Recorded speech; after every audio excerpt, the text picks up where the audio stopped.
Pada malam ini kita berada di Bumi Sek, dekat dengan Sungai Pau, iaitu kampung kelahiran Datuk Seri Sanusi, yang merupakan orang yang dikehendaki, wanted oleh PMX dan juga rakan-rakan yang sama waktu dengannya. Kerana Sanusi hari ini sudah menjadi satu zikir maksurat.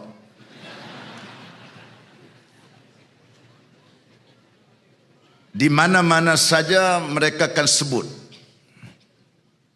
Sehingga kan ada dari kalangan mereka bangun pagi, gosok gigi, suluh cermin, nampak Sanusi.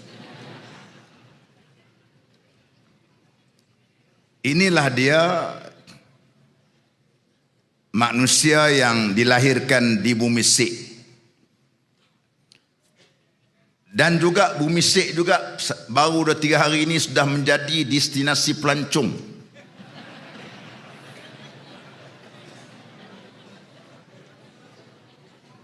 Saya pun cemburu juga, pasal kampung saya pun banyak juga rumah banglo. Mu ingat Komang kampung ku? Pasal kampung saya ni cakap macam Sek dan juga kampung Datuk Seri Hamzah. Orang Larut kami ni saya sebut kaukus, geng-geng puak-puak petani. Jadi sudah menjadi satu fenomena yang disebut. Tadi saya berada di hospital tadi. Ada urusan di Kuala Lumpur tadi. Jumpa seorang anak muda. Dia kata, ni Ustaz Derih ya Ustaz Derih. Ni saya nak balik mengundi ambil cuti dah kata. Ambil cuti, nak cuti, nak undi YB Sanusi. Hak buah-buah macam ni orang tak mau dengar sangat. Hak yang ni lah benda-benda yang menyakitkan hati dari kalangan musuh-musuh PAS dan juga Perikatan Nasional. Mereka nak buat macam-macam untuk memastikan supaya Perikatan Nasional ini tidak memperolehi kejayaan yang cermelang di dalam, untuk memikirkan bagaimana untuk rakyat ini kita fikirkan untuk diangkat kedudukan mereka. Kerana pemimpin ini ialah zaim yakhdumun nasa. Pemimpin ini ialah merupakan khadam kepada rakyat atau manusia. Sebab tu tuan-tuan tengok Datuk Seri Sanusi, dia bekerja sebagai seorang menteri besar dengan juga anggota-anggota EXCO-nya. Bekerja memikirkan macam mana untuk nak mengangkat taraf kehidupan rakyat. Ketika kami menjadi menteri, kita membincangkan masalah rakyat. Ketika Perikatan Nasional menjadi kerajaan, berlaku 3 krisis di Malaysia.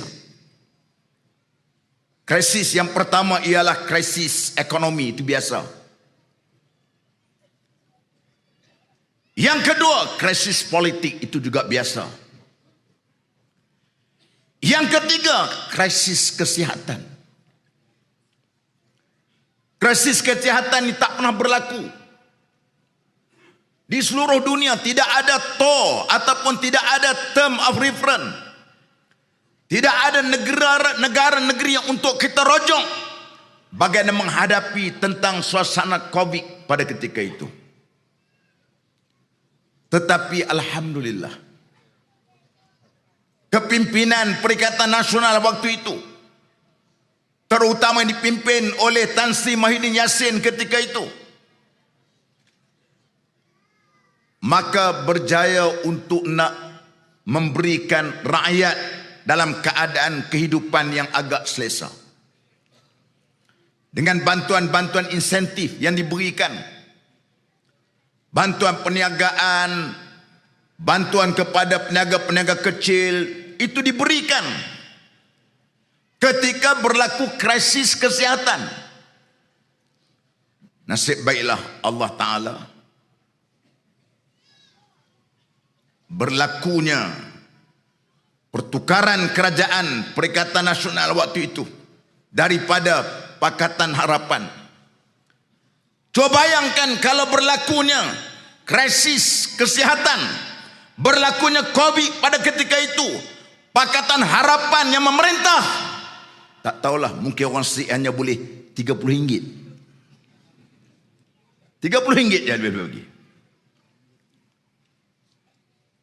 Oleh kerana mereka asyik sebut negara bankrupt, duit tak ada, negara bankrupt, duit tak ada. Itulah ratib mereka ketika mereka memerintah 22 bulan dahulu. Sebab tu tuan-tuan, apabila sebagai seorang pemimpin, dia kena fikir macam mana kehidupan rakyat ini mereka perlu untuk atasi. Kerana Esko dibayar gaji, allowance.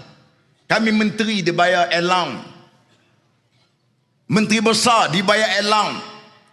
Tugas kami ialah nak memikirkan bagaimana untuk nak menyenangkan rakyat. Kita sebagai facilitator, sebagai pemudah rakyat, pemudah cara, bukan untuk nak memayahkan rakyat. Ini yang kita pikirkan. Tetapi kerajaan yang ada pada hari ini kita tengok sudah hilang, orang kata apa, kompas di hidup. Saya baru ni ada jumpa dengan seorang bekas pegawai tinggi kerajaan di Putrajaya. Dia baru pencen. Dia kata lega Datuk pencen. Pasal apa? Hari ni punya kerajaan tak ada wawasan, tak ada apa hala tuju. Kurang-kurangnya zaman Tun Dr. Mahathir, marah tak marah pun dia ada juga wawasan 2020. Betul tak? Capai tak capai soal lain. Tapi dalam otak orang ingat ada 2020. Kemudian wawasan kemakmuran negara pun sama ada. Kalau kita pergi Saudi, kita tengok, turun dekat airport, kita tengok dah Vision 2030, 2030. Hak yang kerajaan PMX hari ini wawasan apa? Wawasan atau wahwas? Tak ada. Lah, Madani itu slogan. Tak ada benda. Yang dia ada ni kita dah tengok. Tak tahu apa benda yang dia buat. Maka sebab itu tuan-tuan yang saya hormati sekalian, sepatutnya mereka mesti memikirkan apa untuk rakyat dapat. Dia kena tumpu. Tapi walau bagaimanapun hari ini dia telah terlambat. Dia sepatutnya bermula dengan baik, tapi bermula dengan tak elok. Bermula dengan tak elok. Apa maksud bermula tak elok? Apabila dia dilantik sebagai Perdana Menteri dan dia memegang jawatan sebagai Menteri Kewangan, itu permulaan yang tak baik dah. Pasal sudah kontra dengan apa yang dia perjuangkan selama ini. Yang duk hentam dia balun Datuk Seri Najib Tun Razak, saya masih ingat lagi waktu itu. Ketika saya menjadi ahli parlimen waktu itu, kesian waktu itu. Walaupun kami waktu itu berada di blok Pembangkang, kita lihat Datuk Seri Najib dihina macam-macam kerana memegang jawatan sebagai Perdana Menteri dan juga sebagai Menteri Kewangan. Karena mereka anggap ini merupakan punca-punca segala-galanya. Berlakunya kebobrokan, berlakunya ketirisan, berlakunya rasuah. Punca apabila Perdana Menteri yang juga Menteri Kewangan. Ini manifesto mereka. Tiba-tiba apabila mereka pegang jawatan ini, mereka tak tunaikan, mereka tak kotakan apa yang mereka buat. Akhirnya rakyat hari ini sudah hilang keyakinan. Begitu juga mereka bercakap soal rasuah. Rasuah ni istilah-istilah yang mereka sebut. Rasuah, tata kelola, kesenjangan, wewenang, apa lagi?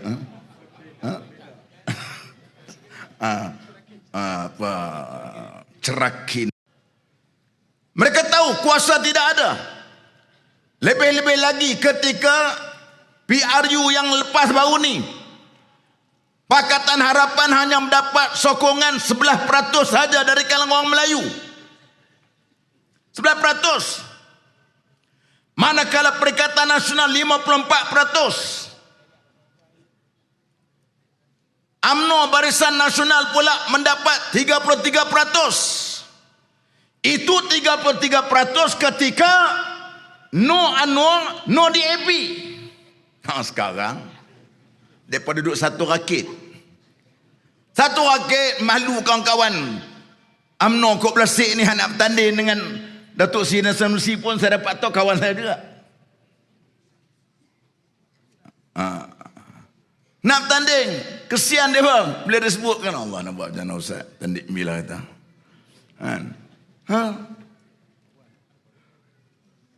Tuan-tuan, ini di antara orang-orang yang kita dapat tengok mereka sudah hilang jati diri. Sebab itu hari ini nak pesan kepada kawan-kawan kita dari kalangan UMNO banyak ni. UMNO ke belakang-belakang UMNO ni. Depan-depan ni kita tengok tahu dah ni semua muka-muka sokong Perikatan Nasional ujung-ujung belakang. Datuk Seri Hamzah kenal lah kawan-kawan dia lama-lama tu.